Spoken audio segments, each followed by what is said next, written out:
ते कसं असेल, कसं स्प्रे पॅटर्न. एरोसोल कसा असेल, लिक्विड स्प्रे पॅटर्न असेल. Liquid spray pattern. सांग बदल केला सुरू केलं का कसं असेल, फक्त लक्ष द्यायचं, मी लिवाय काय दिलं लिक्विड स्प्रे पॅटर्न. त्यामध्ये टॉपिकचं नाव आहे एरोसोल. एरोसोल काही कळतं याबद्दल? एरोसोल वगैरे समजतंय? एरोसोल त्यामध्ये दोन वर्ड आहेत, एरो आणि दुसरा आहे सोल. एरो म्हणजे काय आपला एअर आणि सोल म्हणजे काय सोल्युशन. एअर म्हणजे काय हवा आणि सोल्युशन म्हणजे काय सोल्युशन म्हणजे काय solute plus solvent. Solute plus सॉल्व्हंटचं काय कॉम्बिनेशन. तर त्यामध्ये काय असतं, सोल्यूट जो आहे आपला तो काय आपला ड्रग आहे. काय आहे? ड्रग आहे. आणि सॉल्व्हंट म्हणजे काय liquid form of a solvent. Liquid form of a solvent और लिक्विफाइड गॅस और लिक्विफाइड गॅस और आपण काय म्हणतो त्याला प्रोपेलंट म्हणतो आपल्या भाषेमध्ये. प्रोपेलंट म्हणतो. एरोसोल आपल्या भाषेमध्ये काय प्रोपेलंट म्हणतो. एरोसोल म्हणजे काय एअर. एअर पॅटर्न मध्ये आपण ड्रग देतो. कशा पॅटर्न मध्ये सोल्युशन फॉर्मॅट मध्ये. म्हणजे सोल्यूट प्लस सॉल्व्हंट जो कॉम्बिनेशन आहे. सोल्यूट म्हणजे काय ड्रग आहे जो की आपला सॉल्व्हंट फॉर्म मध्ये होता, त्याला आपण सॉल्व्हंट मध्ये डिझॉल्व्ह केलं.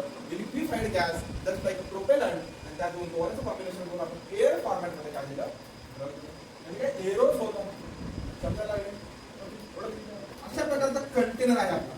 आणि कंटेनरच्या नंतर अशा प्रकारचा एक ऍक्च्युएटर असतो. परफ्यूमची पावडर पाहिली की परफ्यूमची पावडर त्यामध्ये काय असतो ड्रग प्लस प्रोपेलंट. ड्रग प्लस प्रोपेलंट असतो. म्हणजेच काय लिक्विफाइड गॅस.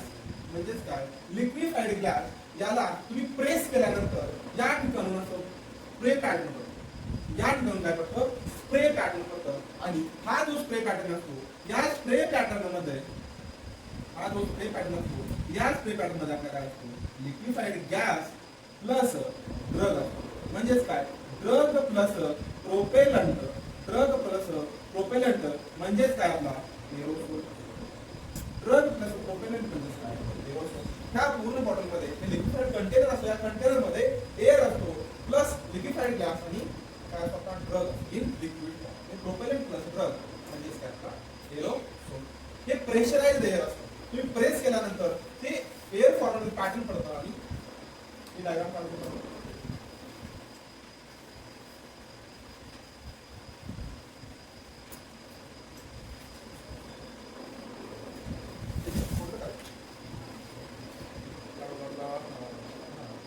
ड्रग प्लस प्रोपेलंट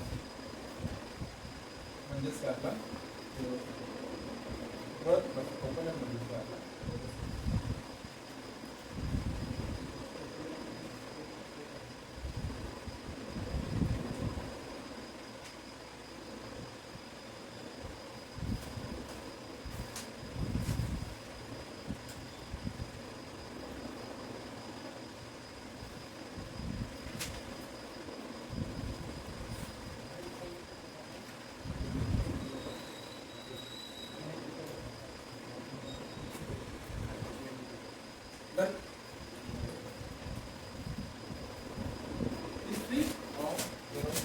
काय झालं फर्स्ट टाइमला जे काय आपलं एरोसोल डिस्कवर केलं ते इन्सेक्टिसायडल प्रिपरेशन म्हणून केलं. इन्सेक्टिसायडल फर्स्ट टाइम एरोसोल डिस्कवरी काय झाली firstly in agricultural use. Agricultural use साठी एरोसोल डिस्कवरी केली. कशासाठी इन ऍग्रिकल्चरल फॉर इन्सेक्टिसायडल यूज. इन्सेक्टिसायडल माहिती आहे तुम्हाला कोणी शेतकऱ्याच बोलत असेल तर सगळे असतील शेतकऱ्याचे. इन्सेक्टिसाइड इन्सेक्टला किल करण्यासाठी पहिला डिस्कवर केला गेला प्रोपेलंट. तर याला कोणी डिस्कवर केलं दोन सायंटिस्टनी डिस्कवर केलं. एक आहे आपला गुड्डे अँड सालिवार. गुड्डे अँड सालिवार या दोन सायंटिस्टनं फर्स्टली ऍग्रिकल्चरल यूज मध्ये काय केलं प्रोपेलंट आपलं एरोसोल डिस्कवर केली. या दोघांनी पहिला डिस्कवरी केले इन्सेक्टिसाइड साठी. तर या दोघांना काय म्हणतात फादर ऑफ एरोसोल डिस्कवरी. हे दोन काय आहेत फादर ऑफ एरोसोल सिस्टम, हे दोन आहे फादर ऑफ डायरेक्टली क्वेश्चन पडतंय फर्स्ट टाइम कोणत्या यूज साठी आपण एरोसोल बनवलं गेलं, इन्सेक्टिसाइड ऍग्रिकल्चर यूज मध्ये. नंतर ठीक आहे ऍग्रिकल्चर यूज मध्ये फर्स्ट यूज झाला, पण मेडिसिनल यूज मध्ये केव्हा, मेडिसिनल मध्ये म्हणजे जेव्हा ह्युमन मध्ये मेडिसिन यूज साठी पहिल्या सुरू यामध्ये डिस्कवरी झाली फॉर टॉपिकल यूज, टॉपिकल म्हणजे काय माहिती तुम्हाला, आपलं जे फ्रंट जे असते त्यावरती यूज करण्यासाठी, त्यामध्ये बर्न इन्फेक्शन असेल, जळलेला असेल किंवा फंगल इन्फेक्शन आहे त्या ट्रीटमेंटसाठी काय केलं एरोसोल डिस्कवरी केली. मेडिसिन मध्ये फर्स्ट टाइम करायचं कशामध्ये, टॉपिकल यूज साठी. पण कोणत्या कोणत्या केसमध्ये, बर्न इन्फेक्शन, बर्न केसेस मध्ये, तर टॉपिकल इन्फेक्शन्स मध्ये, नंतर टॉपिकल डिसीजेस,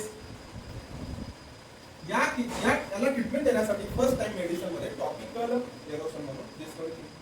नंतर सेकंड टाइम मेडिसिन मध्ये दुसऱ्या वेळेस काय झालं, तो अस्थमा ट्रीटमेंट साठी यूज केला गेला. अस्थमा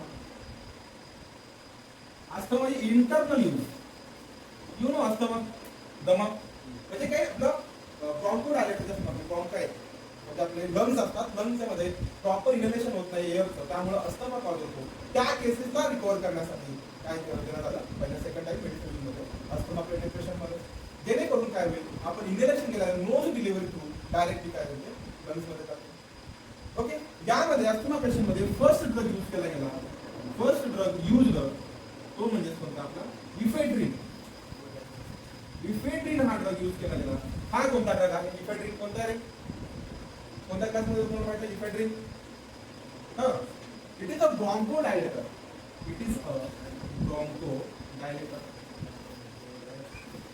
ब्रॉन्कोडायलेटर आहे. म्हणजे जे काय तुमचे ब्रॉन्काय अस्थमा कॉन्स्ट्रिक्ट झाले, म्हणजे काय त्याच्यामुळे एअर घ्यायला प्रॉब्लेम येतोय, ऑक्सिजन घ्यायला प्रॉब्लेम, त्याला ब्रॉन्कोडायलेशन करण्यासाठी कोणता ड्रग यूज करायला, ephedrine first time drug use करायला. कशामध्ये, अस्थमा केसमध्ये. डायरेक्टली क्वेश्चन पडतो कोणत्या केसमध्ये, कोणत्या first time medicine first use कोणता होता, टॉपिकल होता, सेकंड यूज कोणता होता, अस्थमा होता, त्यामध्ये ड्रग कोणता यूज केला गेला, इफेड्रिन हायड्रोक्लोराइड, विच इज अ ब्रॉन्कोडायलेटर. जेव्हा केव्हा आपण प्रॉपर अस्थमा केसेस चेक करू त्यामध्ये इफेड्रिन हायड्रोक्लोराइड पूर्णपणे पाण्यात येतो. तर मला सांगा हिस्ट्रीमध्ये काय सांगितलं, पहिल्या सुरू कुठे डिस्कव्हर केला गेला एरोसोल, पहिल्या सुरू इन्सेक्टिसाइड प्रिपरेशन मध्ये, कोणत्या केसमध्ये, ऍग्रिकल्चरल यूज. पहिल्या सुरू एरोसोलची डिस्कव्हरी झाली, ऍग्रिकल्चरल ट्रीटमेंटसाठी एरोसोल डिस्कव्हर करण्यात आला. कशासाठी, इन्सेक्ट कोणी डिस्कव्हर केलं, गुड्डे अँड सालिवार या दोन सायंटिस्टनी डिस्कव्हर केलं, म्हणून त्याला काय फादर ऑफ एरोसोल सिस्टम म्हणतात त्याला. समजलं. नंतर मेडिसिनल यूज मध्ये फर्स्ट कोणती ट्रीटमेंट दिली आपण, फॉर टॉपिकल ड्रग डिलिव्हरी, त्यामध्ये कोणतं कोणतं, बर्न इन्फेक्शन, टॉपिकल डिसीजेस किंवा इन्फेक्शन. नंतर सेकंड टाइम कोणता आपला अस्थमा केस, अस्थमा म्हणजे लंग इन्फेक्शन जास्त आहे, डिफिकल्टी इन ब्रीथिंग या केसमध्ये, त्यामध्ये यूज केला गेला. त्यामध्ये कोणता ड्रग, इफेड्रिन हायड्रोक्लोराइड ॲज अ ब्रॉन्कोडायलेटर. अशा प्रकारे एरोसोल डिस्कव्हरी करण्यात आली. ओके, एरोसोलची डिस्कव्हरी झाली. एरोसोलचा पहिला आपण यूज केला ऍग्रिकल्चर मध्ये, नंतर मेडिसिन मध्ये, नंतर आपण प्रॉपर्टी करणार अस्थमा केस. तर एरोसोल जे आहे, एरोसोल त्यामध्ये या यलवरला लक्षात ठेवा, it gives local action, it gives local action. Basically aerosol दोन केसेस मध्ये यूज केला जातो आपण, इंटरनल यूज आणि एक्सटर्नल यूज.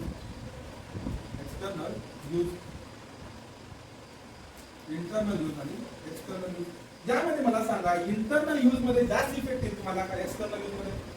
जर आपण small dose of drug use केला तर इंटरनल मध्ये आपल्याला जास्त बेटर इफेक्ट, पोटंट इफेक्ट भेटेल का लेस पोटंट इफेक्ट इंटरनल मध्ये. कारण की डायरेक्ट आपण काय करतोय, जे आपण ड्रग इनहेल करतोय किंवा काय करतो डायरेक्टली आपल्या ब्लडच्या कॉन्टॅक्ट मध्ये येणार किंवा फाईन आर्टरीज असतात त्याच्या कॉन्टॅक्ट मध्ये येऊन ड्रग डायरेक्टली अब्झॉर्ब केला जाणार. पण in case of external use त्याला आपल्या स्किनचे सगळे लेअर पास करून त्याला आपल्या ब्लड मध्ये जावं, वेन्स मध्ये जावं लागते. त्यामुळं स्मॉल डोस इंटरनल यूज मध्ये small dose high potent activity, आणि यामध्ये कधी कधी potent as well as non potent activity, potent as well as non potent. समजा स्मॉल डोस असं म्हणजे परत काय होत नाही. ओके,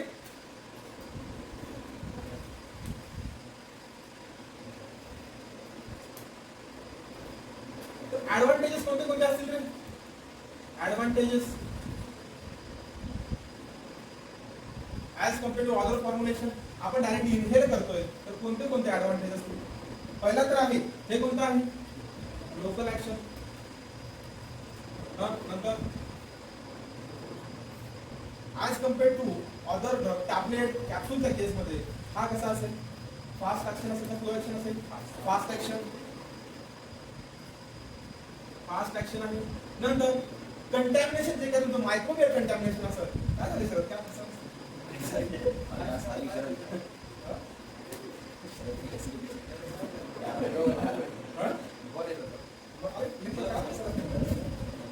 जे काय तुमचं मायक्रोवेव्ह कंटॅमिनेशन असतं, नॉर्मली जे मायक्रोवेव्ह कंटॅमिनेशन यामध्ये कसं मायक्रोवेव्ह कंटॅमिनेशन असेल तर डायरेक्ट यूज करू शकतो का आपण? नाही. It is a free from microwave contamination.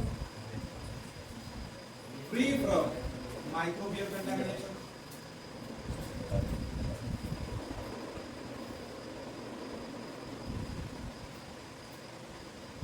It is a tamper-proof preparation. It is a tamper-proof. सांगायची गरज आहे tamper-proof म्हणजे काय? शिकवलंय. tamper-proof म्हणजे काय? डॅमेज प्रिव्हेंट नाही करत म्हणजे ओळखू येतं. डॅमेज केलं, छेडखानी केली तर ओळखू येतं. It is a tamper-proof preparation. म्हणजे याला ओपन करून दुसरा ड्रग टाकू शकतो का यामध्ये? नाही. It is a tamper-proof. Feel केलेला आहे, ऍक्च्युएट केला आहे, फक्त आपण यूज करायचं आहे. It is a tamper-proof preparation. Aerosol is a tamper-proof preparation. आता डिसएडव्हान्टेज काय असेल रे?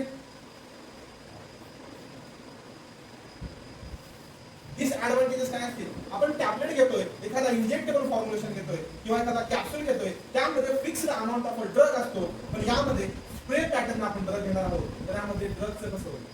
ठीक आहे, आपण टॅबलेट घेतो त्यामध्ये आपल्याला माहित आहे 500 mg ड्रग आहे, 250 mg ड्रग आहे, 20 mg ड्रग आहे. म्हणजे त्यामध्ये आपलं व्हॅरिएशन होणार नाही डोसचं. पण इन केस ऑफ एरोसोल आपण ऍक्च्युएट करतोय म्हणजे प्रेस करतो आणि इनहेल करतो. आपल्याला माहिती आहे की किती ड्रग आपल्याला भेटतोय.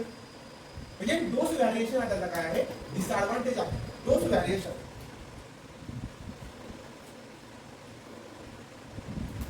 म्हणजे तुम्ही एखादा कॅप्सूल घेताय त्यामध्ये फिक्स्ड अमाऊंट ऑफ डोस असतं. त्यामध्ये तुम्ही कितीही बदला ते एकदा टॅबलेट घेतली तेवढा अमाऊंट ऑफ ड्रग आपल्या बॉडीमध्ये जाणार. पण in case of aerosol system आपण ऍक्च्युएट केलं, प्रेस केलं, त्या टाइमला आपल्याला माहित नाही किती अमाऊंट ऑफ प्रेस झालं. तुम्ही जास्त प्रेस केलं जास्त अमाऊंट ऑफ ड्रग जाईल, स्मॉल प्रेस केलं कमी अमाऊंट ऑफ ड्रग. त्यामुळे डोस व्हॅरिएशन होऊ शकतो. माहिती आहे आपल्याला किती अमाऊंट ऑफ ड्रग घ्यायचं आहे? त्यामध्ये फक्त प्रेस करून घेत असतात पर्टिक्युलर. त्यामुळे डोस व्हॅरिएशन होऊ शकतो. Got it? समजायले? एवढे ऍडव्हान्टेज डिसएडव्हान्टेज आहेत त्यामध्ये.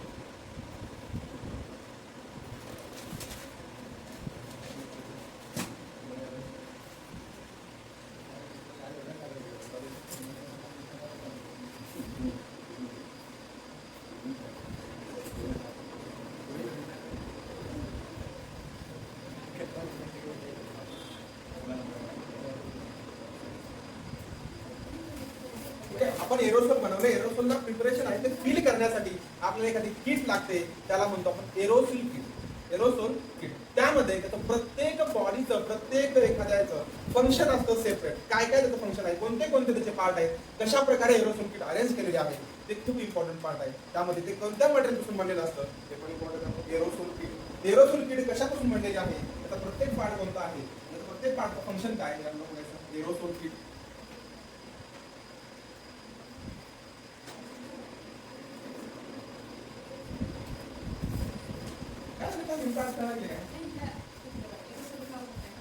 आवडत नाही तुला मेडिटेशन शिकावं लागते.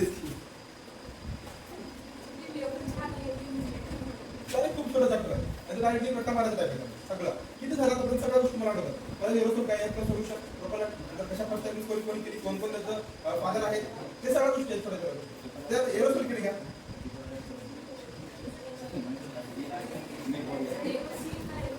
एरोसोल काय एरोसोल किट.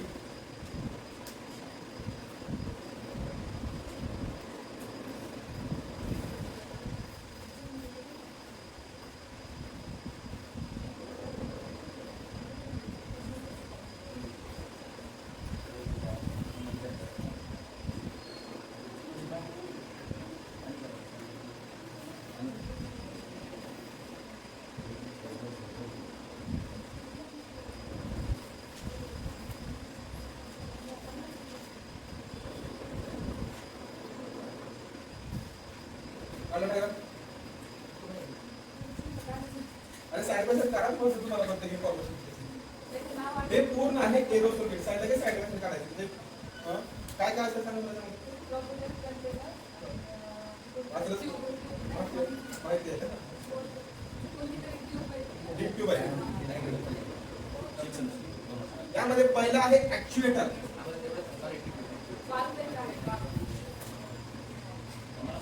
पहिला आहे ऍक्च्युएटर नंतर आहे स्टेम म्हणा किंवा नेक म्हणा स्टेम ही आहे spring spring dip tube spring dip tube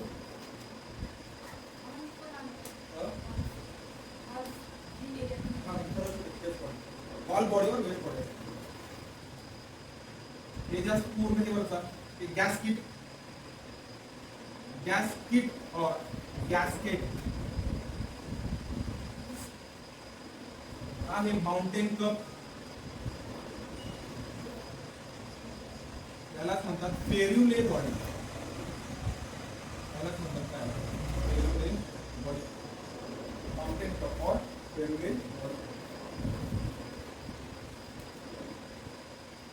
हे जे खाल्लं असतं ते असतं हाऊसिंग बॉडी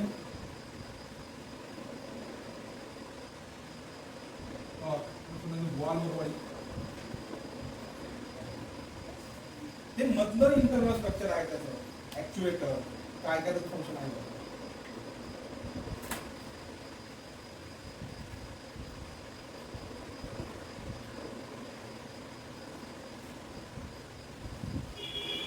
तर हे जे ऍक्च्युएटर आहे हे कशापासून बनलेलं असतं हार्ड पॉलिमर पासून बनलेलं असतं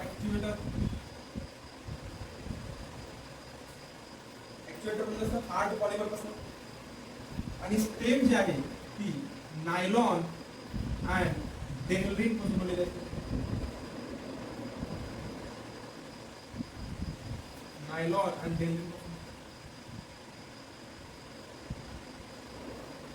ही जी गॅस्केट आहे किंवा गॅस्केट आहे ते 3 कॉम्बिनेशन पासून बनलेले असते एक असतं ब्युनानियन निओप्रीन आणि नॅचरल रबर या तिन्ही पासून बनलेलं असतं गॅस्केट और गॅस्किट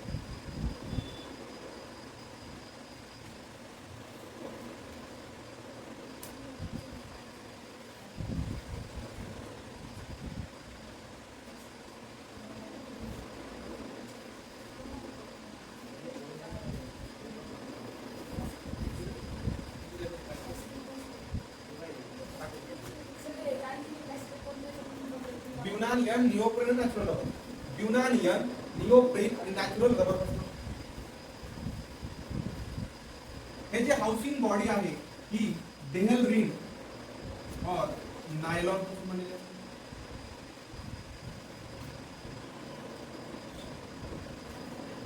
हा जो माउंटेन कप आहे हा मेटल पासून बनलेला असतो कोणत्या मेटल पासून aluminium tin and stainless steel spring पण स्टेनलेस स्टील पासून बनलेली असते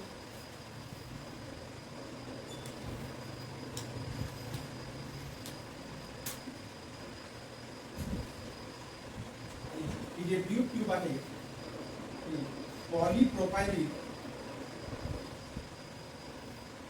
अँड पॉलीइथिलीन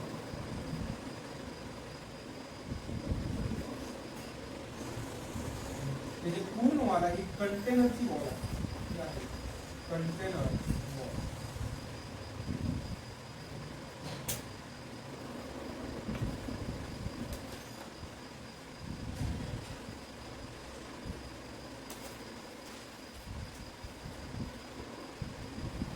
सगळे क्वेश्चन इथून पडतात हाऊसिंग बॉडीला काय म्हणलं जातं बेस बॉडी म्हणलं जातं वॉल बॉडी म्हणलं जातं नंतर ऍक्च्युअली वर्क काय कशापासून बनलेला असतो स्टेम काय स्टेम कशापासून बनलेला असतो एवढ्यावर क्वेश्चन पडतो फंक्शन काय हे तर पूर्ण एरोसोल किट वर ना पूर्ण याचा इन्स्ट्रुमेंटेशन क्वेश्चन पडतात कोणतं कशापासून बनलेलं आहे, कशा प्रकारे अरेंजमेंट आहे. अरेंजमेंट कशा पहिल्यापासून ऍक्च्युएटर आहे, नंतर आहे स्टेम, नंतर आहे गॅस्केट, नंतर आहे स्प्रिंग, माउंटेन कप, फेरुले बॉडी आणि deep.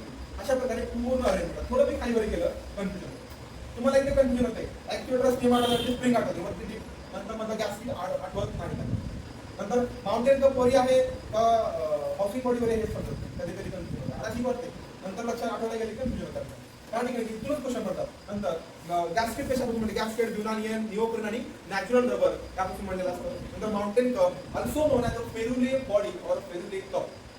Mountain cup also known as a ferrule cup और फेरुले बॉडी. हे कशापासून मिळतात? अल्युमिनियम, टीन आणि स्टेनलेस स्टील पासून बनलेले असते.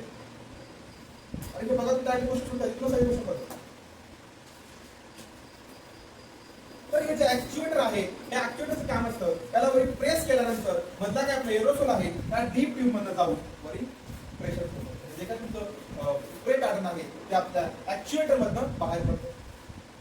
स्प्रिंगचं काय काम आहे? ते मेंटेन करणं, पोझिशन मेंटेन करण्याचं काम आहे. नंतर डीप ट्यूब मधनं जिथपर्यंत आपलं सॉल्व्हंट आहे ते सॉल्व्ह करण्याचं काम करतं. हे पूर्ण अशा प्रकारे अरेंजमेंट आहे. कशी अरेंजमेंट आहे? क्वेश्चन आहे कोणतं इंस्ट्रुमेंट कोणत्या क्वेश्चनला आहे, नंतर कशापासून बनलेलं आहे एवढ्यावर क्वेश्चन. ओके, आतापर्यंत काही झाले समजायचं थोडंच इन्फॉर्मेटिव्ह पार्ट आहे, कन्सेप्ट पार्ट नाही. रवी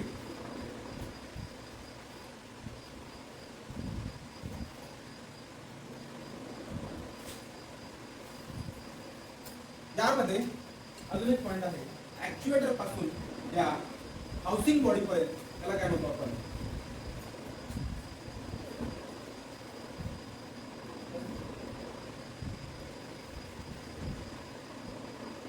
एरोसोल वॉल.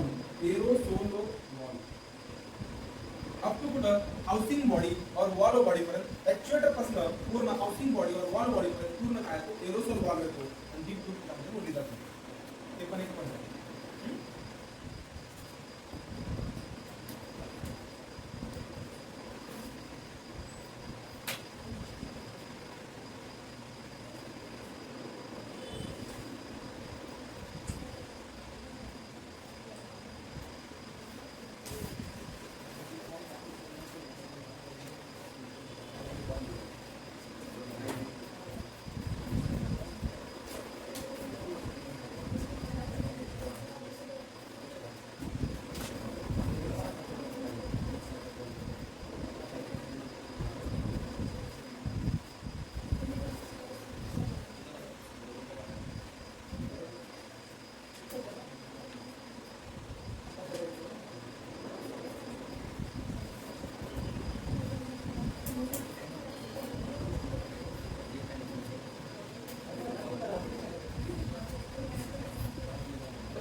नंतर आहे कंटेनर वॉल.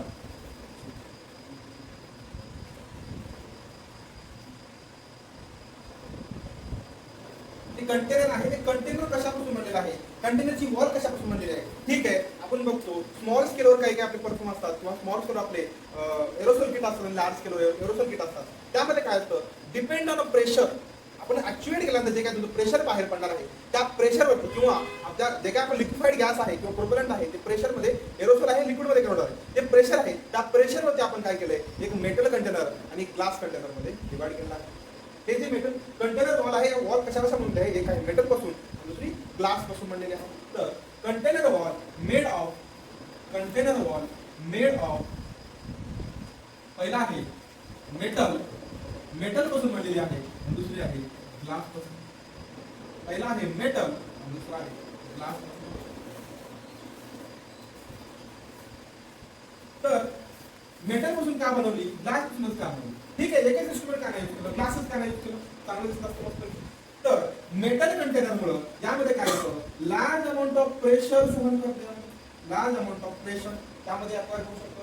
आणि ग्लासमध्ये स्मॉल प्रेशर और लेस प्रेशर. जे काही स्मॉल प्रेशरचे आहेत त्यासाठी आपण ग्लास कंटेनर यूज करतो. आणि मेटल आहे लार्ज प्रेशर द्यायचं, लार्ज प्रेशरचे प्रोपेलंट त्यामध्ये आहे एरोसोल मध्ये, तर आपण मेटलचे टाईप कंटेनर यूज करतो.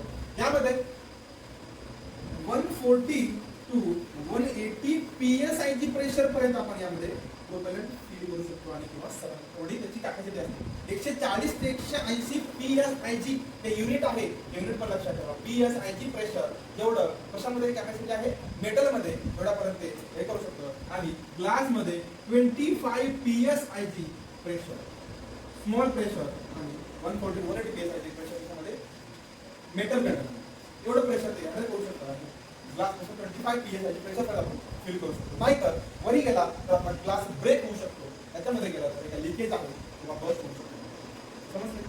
तर पहिल्या सूट काय झालं, मेटल कंटेनर आहे तर मेटल कंटेनर यूज करत पहिल्या सूट काय केलं, पहिल्या सूट तीनचा पत्रा माहिती आहे, अॅल्युमिनियमचा पत्रा माहिती आहे, स्टेनलेस स्टीलचा पत्रा माहिती आहे. तर काय केलं, पहिल्या सुरू डिस्कवरी केल्यानंतर एअर सर्किटची पहिल्या सुरू कंटेनर कोणता यूज केला गेला, 3 कंटेनर.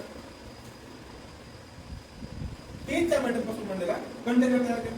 तर त्याच्यामध्ये पहिल्या सुरू 3 piece container 3 piece container form केलं. म्हणजे एक प्रकारचं हे आहे. ह्याच्यामध्ये 3 पीस यूज केले, 1 पीस 2 पीस आणि 3 पीस. यामध्ये काय झालं, 3 पीस यूज करून एखादा कंटेनर बनवला. पण यामध्ये काय झालं, लिकेजचे प्रॉब्लेम येऊ लागले प्रेशरमुळे. हे 3 ठिकाणी जर एकच असलं तर प्रॉपरली सगळीकडून फिक्स पॅक राहील. पण 3 ठिकाणी आता 3 ठिकाणी आता असल्यामुळे 3 पीस कंटेनरमुळे त्याच्यामुळे ते लिकेज प्रॉब्लेम आला. फोल्डिंग इश्यू आला, यामध्ये फोल्ड होत होता म्हणून 3 कंटेनर यूज केला. त्यामध्ये पहिला कोणता प्रॉब्लेम आला 3 पीस कंटेनरमध्ये, लिकेज इश्यू. नंतर करोजन होऊ लागलं. त्यामुळे काय झालं, 3 पीस कंटेनर आपण कॅन्सल केलं. त्याचं मॉडिफिकेशन आपण काय केलं, सेकंड 2 पीस कंटेनर यूज केला. 2 पीस कंटेनर म्हणजे 2 टीनची पत्रा घेऊन आपण काय केलं, करून पाहिलं त्याच्यामध्ये. तर त्यामध्ये पण सेम लिकेज इश्यू यायला लागला, करोजन इश्यू यायला लागला, लिकेज इश्यू लीक होऊ लागला सॉल्व्हेंटला. नंतर करोजन होऊ लागलं. त्यामुळं हे पण 2 पीस कंटेनर पण फेल गेलं, फेल. पहिला 3 पीस कंटेनर पण काय झाला, फेल गेला. कशामधला, टीन मधला. नंतर 2 पीस कंटेनर पण फेल गेला. आता उरला 1 पीस कंटेनर. त्यामध्ये टीन मधला एक उरलाय, तो म्हणजे होता 1 पीस कंटेनर. 1 piece container. त्या केसमध्ये काय झालं, टीनचा जो पत्रा असतो तो फोल्ड करते वेळेस त्याला प्रॉब्लेम येऊ लागला. हे जे आहे त्याची स्ट्रेंथ चांगली असल्यामुळे त्याला फोल्डिंगला प्रॉब्लेम येऊ लागला. Folding problem. पहिला करोजन तर आहे, लिकेज पण येणार नाही डोळ्यामध्ये, फोल्डिंगला प्रॉब्लेम येऊ लागली म्हणून ते पण केलं गेलं. 1 पीस कंटेनर म्हणजेच काय, यामध्ये मेन इश्यू कोणता होता, फोल्डिंग इश्यू. म्हणजे जे काय आपला टीनचा पत्रा आहे तेवढा फोल्ड होत नव्हता प्रॉपरली, त्यामुळं हे पण फेल गेलं. सेकंड आहे करोजन पण आहे त्यामध्ये, टीन मध्ये करोजन पण आहे म्हणून टीनला काय केलं, टीन पूर्णपणे आपण फेल केलं. पहिला सुरू यूज करते वेळेस टीनचा मेटलचा पत्रा 3 पीस कंटेनर 3चे पत्रे घेतले, त्याला पहिला सुरू कॉम्बिनेशन करून बघितलं, त्यामध्ये लिकेज प्रॉब्लेम आला, करोजन प्रॉब्लेम आला, त्यामुळे ते पहिलं फेल गेलं. नंतर 2 पीस कंटेनर बनवला, म्हणजे 2 पीस ऑफ टीनचे पत्रा घेऊन एक केरोसिन फील्ड बनवली, तो पण फेल गेला. कशामुळे, लिकेज आणि करोजनमुळे. नंतर सिंगल पीस कंटेनर म्हणजे एकाच पत्र्यापासून बनवलं, तर त्यावेळेस काय झालं, फोल्डिंग इश्यू फोल्ड होत होता, त्यामुळे तो फेल गेला. आणि करोजन तर प्रॉब्लेम होता, त्यामुळे पूर्णपणे 3चा पत्रा आपण काय केला, फेल केला या केसमध्ये. नंतर आहे ॲल्युमिनियम. दुसरा काय घेतला, ॲल्युमिनियमचा पत्रा घेतला. सेकंड आहे ॲल्युमिनियम. दुसऱ्या वेळेस 3 फेल केल्यानंतर आपण काय केलं, ॲल्युमिनियमचा पत्रा घेऊन बघितलं. ॲल्युमिनियम त्यामध्ये डायरेक्टली आपण काय केलं, पहिला 1 पीस कंटेनर फॉर्म केला.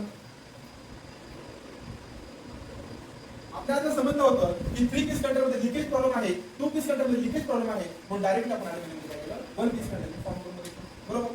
त्यामध्ये एकच प्रॉब्लेम आली, नो लिकेज, लिकेज प्रॉब्लेम नाही, नो फोल्डिंग प्रॉब्लेम. पण एक प्रॉब्लेम आली, तो म्हणजे काय, करोजन प्रॉब्लेम आली.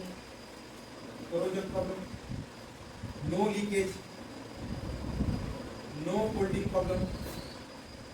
पण करोजन इश्यू मुळे ते पण फेल गेलं.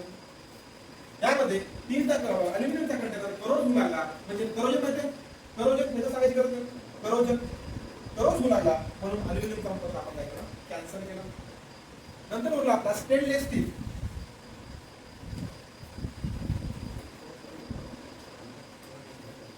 नंतर आहे तिसरा यूज केला आपण स्टेनलेस स्टील. या केसमध्ये काय केलं, स्टेनलेस स्टील घेतला. पहिल्याच आपण फोल्डिंग बघितली, no folding issue. Single piece container आहे, सिंगल पीस कंटेनर. त्यामध्ये पहिला सुरू फोल्डिंग बघितली, नो फोल्डिंग इश्यू. नंतर आहे नो लिकेज, लिकेज बघितली, नो लिकेज इश्यू. आणि नंतर करोजन पाहिलं, जे की माझे 2 ठिकाणी प्रॉब्लेम होतो, त्यामध्ये नो करोजन इश्यू.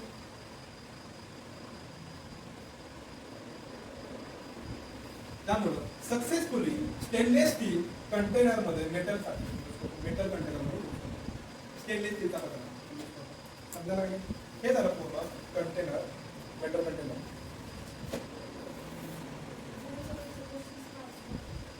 की याच्यामध्ये कसं असतं, मेटल मध्ये कोणते कोणते कंटेनर आपण यूज केले, कोणत्या मेटलचे. पहिला आहे टीन, अल्युमिनियम आणि स्टेनलेस स्टील. पण ठीक आहे, अल्युमिनियमचा प्रकार काय यूज केला, काय इश्यू होते ते. नंतर याच्यामध्ये सिंगल पीस कंटेनर होते. नंतर आपला टीन आहे, टीन मध्ये किती पीस कंटेनर फॉर्म करून व्हायचे, 3 पीस, 2 पीस आणि सिंगल पीस. त्यामध्ये 3 पीस मध्ये काय प्रॉब्लेम आली, 2 पीस मध्ये काय आणि सिंगल पीस मध्ये काय प्रॉब्लेम आली. ठीक आहे, याच्यामध्ये फोल्डिंग प्रॉब्लेम कशामध्ये आली, टीन मध्ये आली. पण अल्युमिनियम फोल्डिंग प्रॉब्लेम आली का, नाही, फक्त करोजन प्रॉब्लेम. ते विचार. ठीक आहे, तुम्हाला माहिती आहे ऍक्च्युएटर सगळं माहिती आहे, गॅसलीक माहिती आहे, सगळं माहिती आहे. पण ठीक आहे, पण फॉर्म कशापासून केलं, ते काय तुमचं मटेरियल कशापासून बनवलं, जेवढ्या प्रेशर असता, किती प्रेशर आपण ऍक्टिवेट करतो हे डायरेक्ट विचार. किंवा मेटल मध्ये किती प्रेशर आपण सहन करू शकतो ते विचारलं जातं. किती, 140 180 PSI ची युनिट कसं करायचं, PSI ची. आणि ग्लास कंटेनर मध्ये माझी वैस सापडली, प्रेशर सब युनिट्स काहीतरी आहे, PSI ची. ग्लास आहे, स्मॉल प्रेशर म्हणजे PSI. झालं हे पूर्ण मेटलचं. नंतर ग्लास कडे बोलूया, pound per square inch gauge, pound per square inch gauge. पण तेवढं लक्षात ठेवायचं नाही, विचारत नाही, पण जास्त करायचं नाही, कुठे जवळ तेवढं बघायचं. यामध्ये ग्लास जो आहे, ग्लास मध्ये 2 असतात, एक असतो अनकोटेड ग्लास आणि एक असतो कोटेड ग्लास. यामध्ये 2 डिवाइड केलेला आहे ग्लास मध्ये. एक असतो uncoated glass, coated glass, uncoated glass आणि कोटेड ग्लास. त्यामध्ये अनकोटेड ग्लास मध्ये काय केलं गेलं, पॉलिमरची कोटिंग केली. नो पॉलिमर कोटिंग,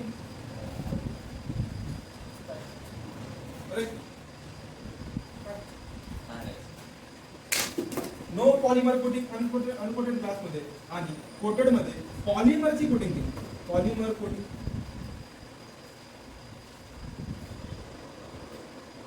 तर यामुळे काय झालं, पॉलिमरची कोटिंग केल्यामुळे जो काही ग्लास आहे हा ब्रेकेज इश्यू कमी झाला, लेस ब्रेकेज इश्यू. आणि अनकोटेड ग्लास मुळे मोर ब्रेकेज इश्यू, मोर ब्रेकेज इश्यू. त्यामुळं आपण कोटेड ग्लास मोस्टली आपण काय करतो, यूज करतो. लेस ब्रेकेज इश्यू मुळे कोटेड ग्लास आपण काय करतो, यूज करतो.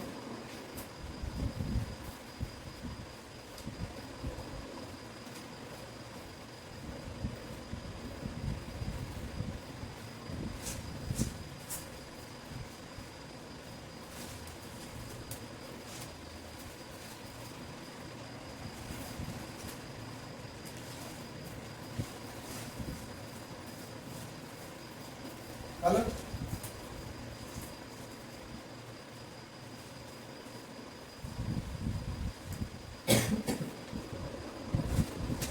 काय करतात, मेटल आहे, आपण मेटल कंटेनर तेच यूज करायचं. हे कशा मेथडनं आपण आयडेंटिफाय करणार, कोणत्या टेस्ट करून ते आयडेंटिफाय करणार. पहिले आहे taste, metal taste.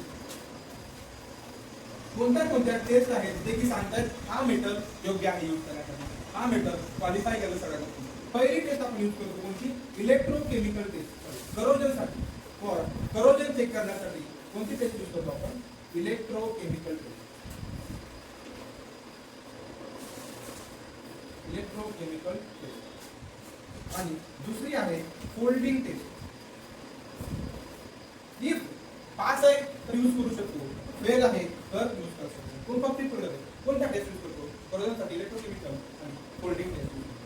Corrosion taste आणि फोल्डिंग टेस्ट. मेटल कंटेनर योग्य आहे हे चेक करण्यासाठी ते काय, करोजन टेस्ट, करोजिव्ह आहे का नाही, फोल्ड होतोय का नाही, होतोय तर पास, करोजिव्ह होतोय फेल, करोजिव्ह होत नाही पास. या 2 टेस्ट करून आपण करतो. नंतर आहे ग्लास मध्ये ग्लास टेस्ट. ग्लास मध्ये आहे ग्लास टेस्ट. यामध्ये काय केलं जातं, जो काय आपण ग्लास घेणार आहोत यूज साठी बनवण्यासाठी, तो ग्लास 15 सेंटीमीटर वरनं फेकला जातो. 15 सेंटीमीटर वरनं थ्रो केला जातो, फेकला जातो. आणि if breakage then fail, if not then pass. 15 centimetre glass घेतला जातो, टाकला जातो. जर फुटला तर फेल आहे टेस्ट, नाही फुटला तर पास. म्हणजे आपण यूज करू शकतो ग्लास कंटेनर. मेटल कंटेनर मध्ये करोजन जर होतंय तर फेल कंटेनर, आणि फोल्डिंग होतोय तर पास. करोजन टेस्ट वेगळी आहे, फोल्डिंग टेस्ट वेगळी आहे.